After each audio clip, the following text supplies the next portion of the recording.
ایک صاحب نے سوال کیا تھا کہ یہ جو دعاؤں کے اندر یہ کہا جاتا ہے نبی کریم صلی اللہ علیہ وسلم کی صدقے میں ہماری دعا کو قبول کر لے، آقا دو عالم صلی اللہ علیہ وسلم کے وسیلے سے ہماری دعاؤں کو قبول کر لے، اس میں کسی کا اختلاف نہیں ہے کہ اپنے نیک عمل کو وسیلہ بنا کر اللہ کو پیش کر کر اللہ کو راضی کرنے کی کوشش کی جائے۔ جیسے ایک مالک اپنے غلام کو نکالنا چاہتا ہے، اے نکل جاؤ تم، تو غلام کہتا ہے مالک جی آپ کو یاد ہے کہ ایک مرتبہ آپ کے گھر کو آگ لگ گئی تھی، آپ کی گاڑی کے اندر بڑا حادثہ ہو گیا تھا، میں جان پر کود کر جان پر کھیل کر میں نے آپ کی جان بچائی تھی، آپ کے گھر کو بچایا تھا، آپ کے بچے کو بچایا تھا، کرفیو لگا تھا، ہاسپٹل کو جانا تھا، میں اپنے جان کو ہتھیلی پہ لے کر اور بچے کو گود میں اٹھا کر بھاگتا ہوا ہاسپٹل کی طرف گیا، کرفیو کے درمیان مجھے وہ احسان وہ عمل بتاتا ہے۔ اس کا مطلب یہ نہیں کہ وہ دباؤ ڈالتا ہے مالک پر، بلکہ مالک کے دل کو نرم کرنے کے لیے اپنے عمل کا وہ واسطہ دیتا ہے۔ حدیث پاک کے اندر ایک واقعہ آپ نے بارہا سنا ہوگا کہ بنو اسرائیل کے 3 آدمی سفر کرتے ہوئے جا رہے تھے اور برسات ہوئی، غار کے اندر انہوں نے پناہ لی اور اوپر سے ایک ٹیلا سرک گیا اور غار کا منہ بند ہو گیا۔ اب دنیا میں کوئی ان کی بات سننے والا نہیں اور دنیا کا کوئی پیغام ان تک پہنچنے والا نہیں۔ اب تینوں نے کہا ہم دعا کریں گے اور دعا کو وسیلے سے کریں گے۔ وہ لمبا واقعہ ہے۔ ایک نے کہا میں نے امانت میں حق ادا کیا، دوسرے نے کہا میں نے ماں کی خدمت کی، تیسرے نے کہا ایک لڑکی پر قابو پا لیا تھا، میں زنا کر سکتا تھا، بدکاری کر سکتا تھا، لیکن خدا تجھ سے ڈر کر میں بچ گیا۔ روایت کے اندر آتا ہے کہ ان تینوں نے جب کبھی اپنے عمل کے حوالے سے دعا کی، اللہ تعالیٰ نے اس چٹان کو سرکایا، پھر دوسرے نے کی کچھ اور، تیسرے نے کی پورا۔ اللہ کے نبی صلی اللہ علیہ وسلم نے اس چیز کو بیان کیا اور ان کے اس عمل کو برا نہیں کہا۔ یہ نہیں کہا کہ ان تینوں نے برا کیا کہ جو اپنے عمل کو اللہ کے دربار میں پیش کیا اور اللہ تعالیٰ کو منوانے کی کوشش کی۔ اس سے کوئی منع نہیں کرتا کہ آدمی اپنے نیک عمل کا حوالہ دے کر اللہ تعالیٰ کے دربار میں جو ہے اللہ کو راضی کرنے کی کوشش کرے۔ دوسرا جو یہ بات کہی جاتی ہے نبی کریم صلی اللہ علیہ وسلم کے وسیلے سے، اے اللہ تو میری دعا کو قبول فرما، نبی کریم صلی اللہ علیہ وسلم کے صدقے سے اللہ تعالیٰ غیر مقلدوں کے فتنے سے امت کی حفاظت فرمائے۔ بہت ساری جو ہے وہ نعمتیں اللہ تعالیٰ نے آقا کے صدقے میں جو اس امت کو مرحمت فرمائی۔ غیر مقلدین اولیاء کی کرامتوں کو نہیں مانتے، صحابہ کرام کے تقدس کو جیسے ماننا چاہیے ایسے نہیں مانتے، اس کی وجہ سے بہت ساری نعمتوں سے وہ محروم ہو گئے ہیں۔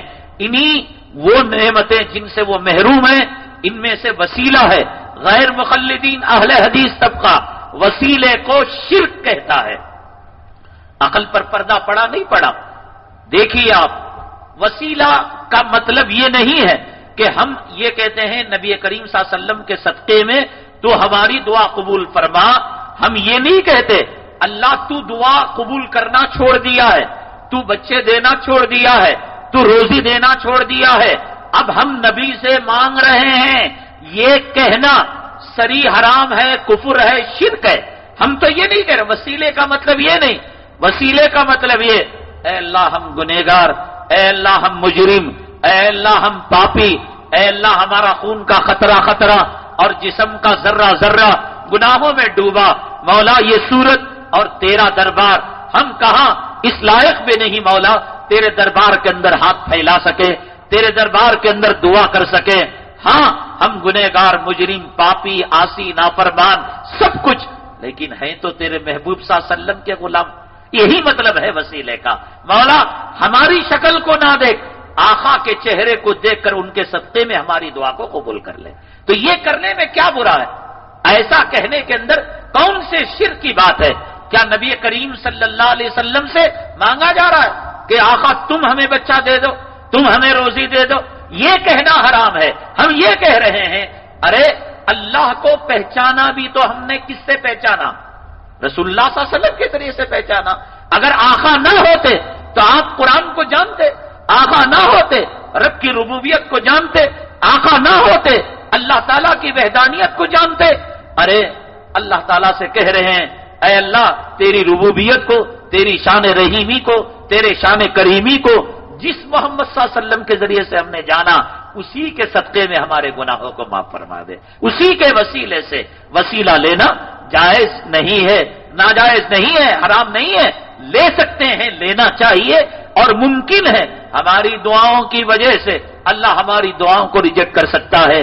آقا کے صدقے کا حوالہ دیں، اللہ تعالیٰ قبول کر لے.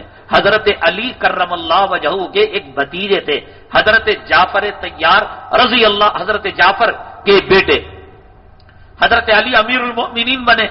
اس کا فائدہ اٹھا کر بات بات میں آ کر اے علی ذرا وظیفہ دے دو، اے علی ذرا سواری دے دو، اے علی ذرا گھوڑا دے دو، اونٹ دے دو. یہ بچوں کا شوق ہوتا ہے، بچوں کی طلب ہوتی ہے.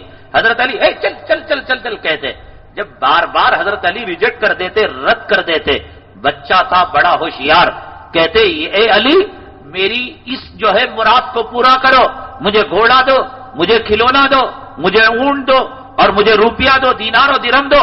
بحق کی جعفر کے جو حق تم پر واجب ہے ان کی محبت کے صدقے میں تاریخ کے اندر لکھا ہے کہ جب بھتیجا اپنے باپ کے حوالے سے حضرت علی کو بحق کی جعفر کہتا، حضرت علی اس کو ریجیکٹ نہیں کیا کرتے تھے. یہ حضرات صحابہ کرام کا معمول تھا. حضرت عباس رضی اللہ تعالیٰ عنہ کے زمانے کے اندر قحط سالی پڑ گئی. آج دیکھ رہے ہیں اللہ کا عذاب، برسات کے دنوں کے اندر زمین بوند بوند پانی کو ترس رہی ہے، اور قطرہ قطرہ پانی کے لیے آج لوگ محتاج ہو چکے ہیں.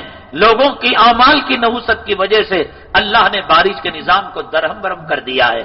اس زمانے کے اندر خشک سالی آئی، تمام صحابہ کرام جڑے، اور حضرت عباس رضی اللہ تعالیٰ اس کے اندر موجود تھے، رئیس المفسرین. ان کو لے کر دعا کی حضرات صحابہ کرام نے، اور دعا کے اندر یہ الفاظ ارشاد فرمائے اے اللہ ہم گنہگار، ہم مجرم، ہم خطا کار، ہم عاصی، ہم نافرمان، لیکن یہ تو ہے محمد صلی اللہ علیہ وسلم کے چچا زاد بھائی، ان کے صدقے میں ہماری دعا کو قبول کر لے. صحابہ کرام نے وسیلے کو لیا ہے. وسیلہ اور چیز ہے اور کسی سے مانگنا اور چیز ہے. کوئی آدمی رسول کریم صلی اللہ علیہ وسلم کے روضے کے پاس جا کر کہے اے محمد صلی اللہ علیہ وسلم ہمارے ابا کی مغفرت کر دو، اے محمد صلی اللہ علیہ وسلم ہمیں بچہ دے دو، یہ حرام ہے، گناہ کبیرہ، کفر ہے، یہ شرک ہے. لیکن اگر کوئی کہے اے اللہ محمد صلی اللہ علیہ وسلم کے روزے پر حاضر ہوا ہو، ان کے صدقے میں، ان کے طفیل میں، ان کے وسیلے سے مولا میری حاضری کو قبول کر لے، میری توبہ کو قبول کر لے، میری زندگی کو بدل کر رکھ دے.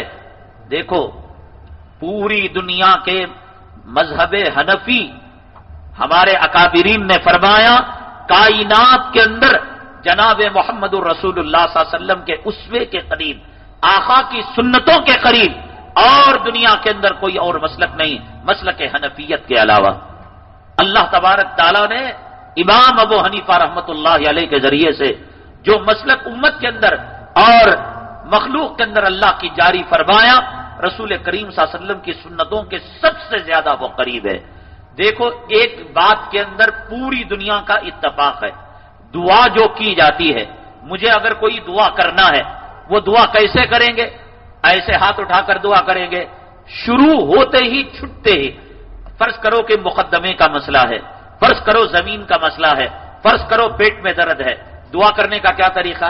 اللہ میرے پیٹ کا درد دور کر دے، اللہ میرے بچے کو اسکولوں میں داخلہ کر دے. نہ، پوری دنیا کا اتفاق ہے کہ دعا کرنے کا طریقہ یہ ہے پہلے اللہ کی حمد بیان کی جائے، دستور ہے الحمدللہ رب العالمین، اور دعا کو حمد کے بعد رسول کریم صلی اللہ علیہ وسلم پر درود پڑھا جائے. اس دعا کی کوئی ضمانت نہیں، اس دعا کی کوئی گارنٹی نہیں جس دعا کے اندر اللہ کے نبی صلی اللہ علیہ وسلم پر درود نہ پڑھا گیا ہو. تو پہلے الحمدللہ رب العالمین، اللہ تیری تعریف، اس کے بعد